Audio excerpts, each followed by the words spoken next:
नमस्कार साथियों, success point school में आप सभी का स्वागत है।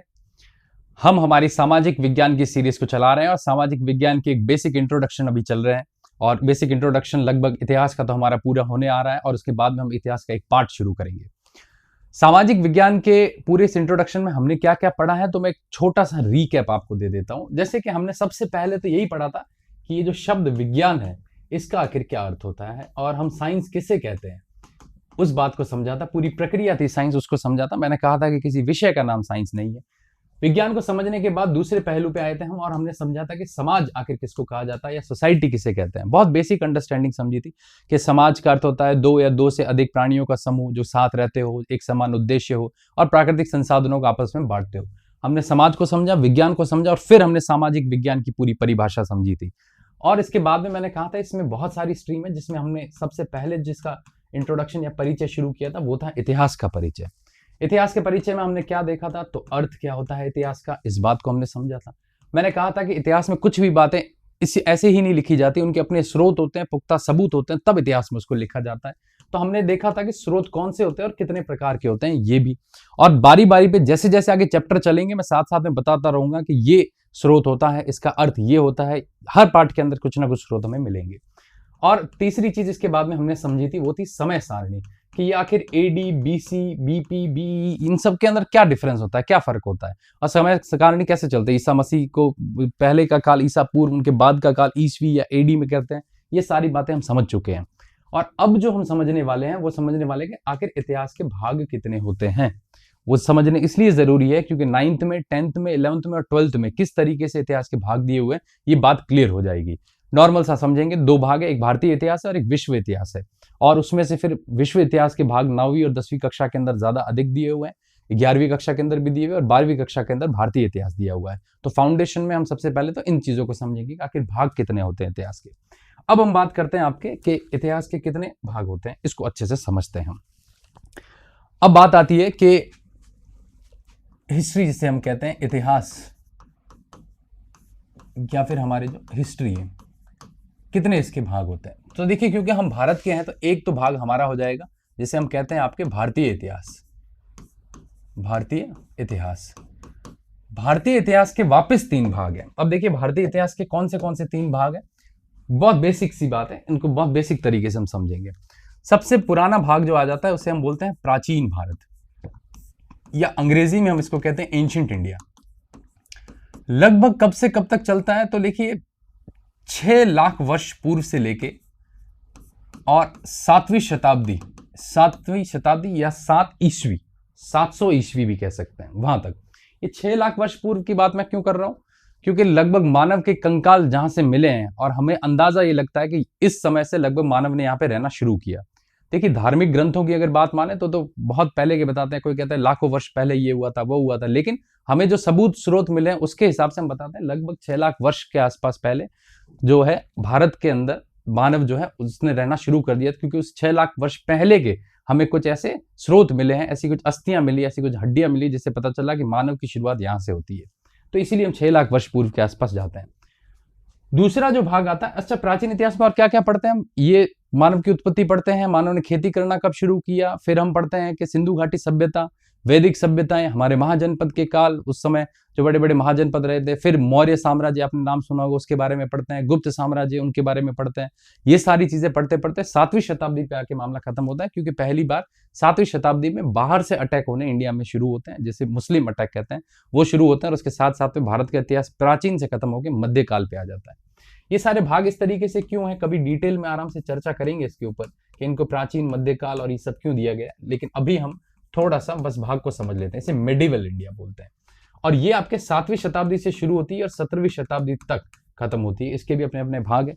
इस समय दिल्ली में सल्तनत काल का, मुगल काल वगैरह, ये सब जो भारत के अंदर रहा था मामला, उसको हम पढ़ते हैं मध्यकाल में।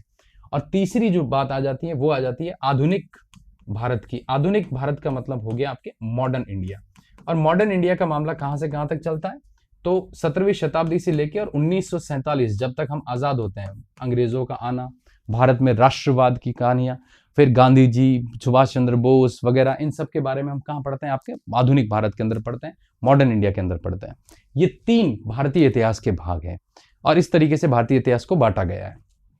बांटने के पीछे की बहुत सारी कहानियां हैं, बट वो कभी फिर जब डिटेल में पढ़ेंगे 11th क्लास के बारे में तब हम उसको जानेंगे।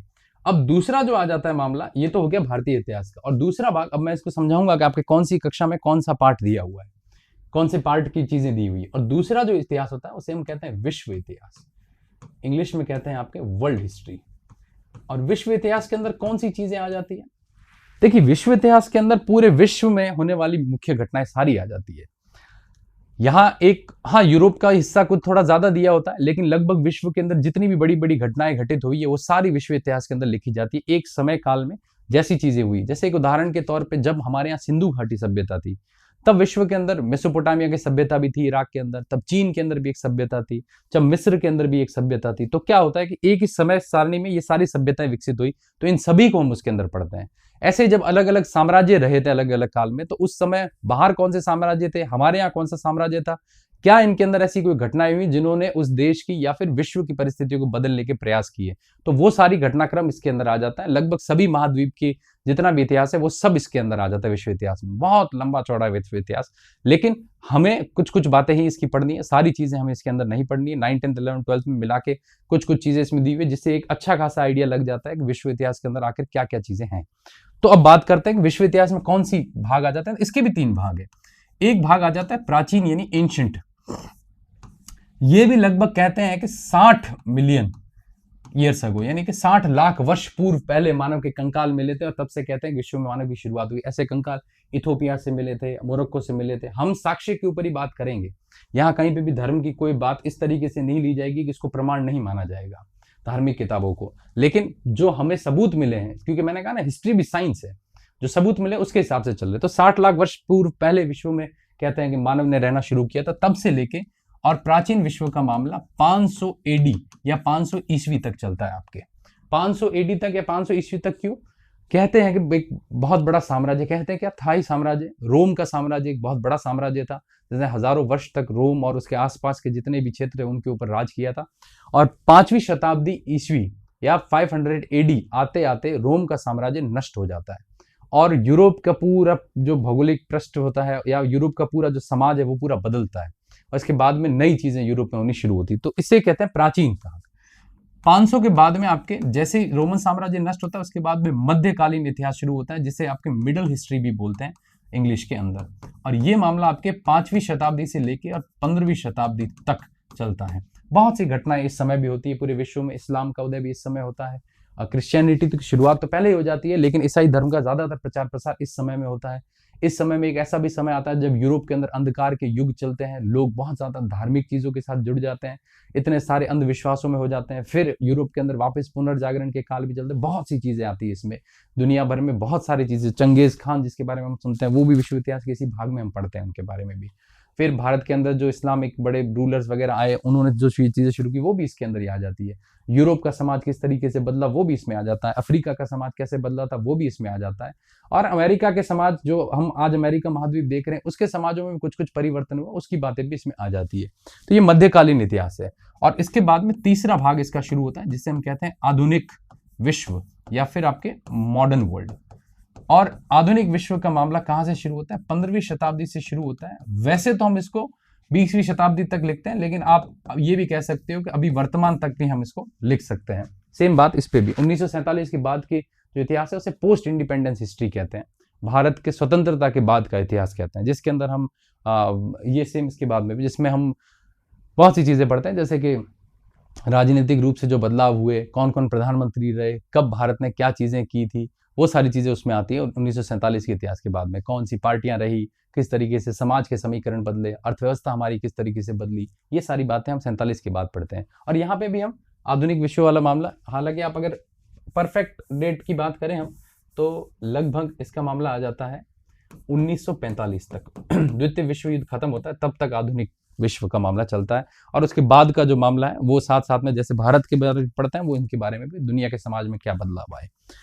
आधुनिक विश्व के अंदर बहुत सारी घटनाएं हुई थी, जैसे कि फ्रांस की क्रांति आपके जो 9वीं क्लास में दी हुई, वो आधुनिक विश्व का भाग है।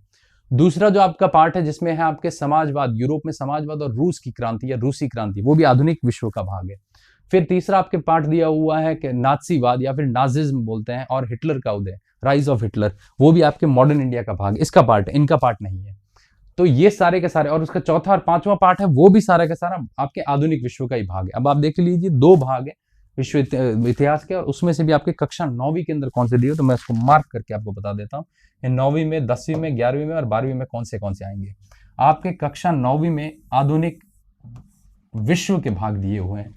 आधुनिक विश्व में होने वाली सारी घटनाएं दी हुई, फ्रांस की क्रांति, रूस की क्रांति, नाजीवाद, हिटलर वगैरह, ये सब बातें दी हुई इसमें कक्षा 9 में। ये बात याद रखना आप।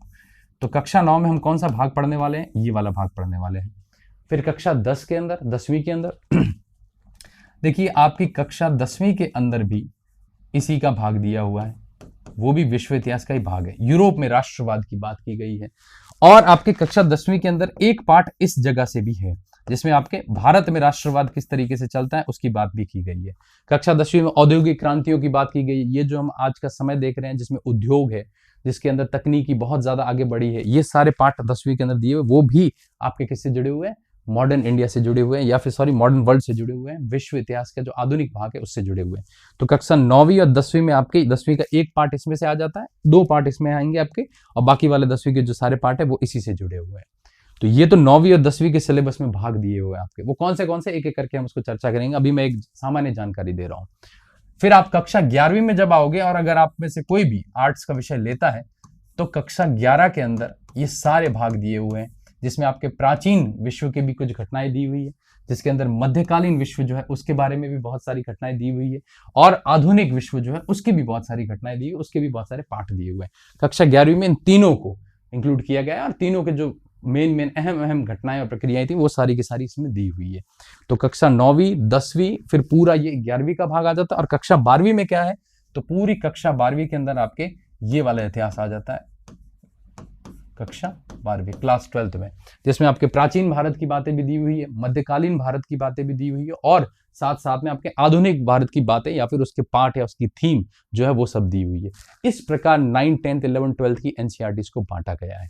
ये सारा मैं जो आपको बता रहा हूँ, ये जो एनसीईआरटी के अंदर कोर्स दिया हुआ है, मैं इसकी बात कर रहा हूँ। और मुख्य घटनाएं जितनी भी हैं लगभग एनसीईआरटी सभी को कवर कर लेती है।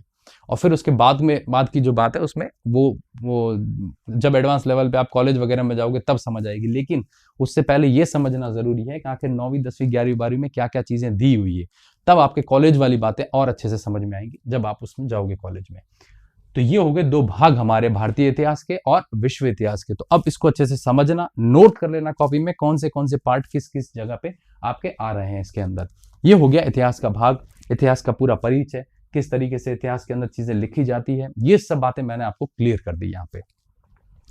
अब हम जो पढ़ने वाले हैं वो ये पढ़ने वाले हैं कि आखिर कौन से पार्ट 9वीं कक्षा के अंदर आते हैं, और 9th क्लास में जो चैप्टर दिए हुए हैं उसको हम डिस्कस करेंगे हमारे अगले लेक्चर के अंदर। अब यहाँ पे देखिए दोस्तों, हमारा सामाजिक विज्ञान का काफी पोर्शन पूरा हो जाता है, जो बेसिक इंट्रोडक्शन का भाग है। समाज क्या होता है, विज्ञान क्या होता है, इतिहास क्या होता है, अर्थ क्या है इतिहास के, स्रोत क्या है इतिहास में, समय सारणी इतिहास में कैसे चलती है, और साथ साथ में इतिहास के भाग कितने दिए हुए हैं। तो ये 2 भाग है, इन दोनों को बहुत अच्छे से नोट करना, और ये सारे भाग जो है आपके इसमें। अब आप देख लीजिए कि इस फाउंडेशन के तहत आपके 9वीं 10वीं में ये वाला भाग हो जाएगा, और आप में से कोई आगे जाके आर्ट्स का विषय लेता है तो 11वीं में ये भाग हो जाएगा पूरा, और 12वीं में ये भाग हो जाएगा। यानी आप देखिए कि 12वीं करते करते आपको सारा अंदाजा हो जाएगा कि इतिहास के कितने भाग हैं, कौन सी मुख्य घटनाएं उसके अंदर आती है, और किस तरीके से हम उसको पढ़ने वाले हैं। ये सारी बेसिक चीजें आपकी क्लियर हो जाएंगी साथ साथ में। ये क्लियर होनी बड़ी जरूरी है, क्योंकि जब आप इनको अच्छे से समेट पाओगे, अच्छे से कर पाओगे, तब फिर क्या होगा कि आगे जाओगे तब आपको दिक्कत नहीं आएगी। किसी भी पार्ट को पढ़ोगे तो आप उसका पता लगा लोगे कौन से भाग से कौन सी बात दी हुई है, ये चीजें।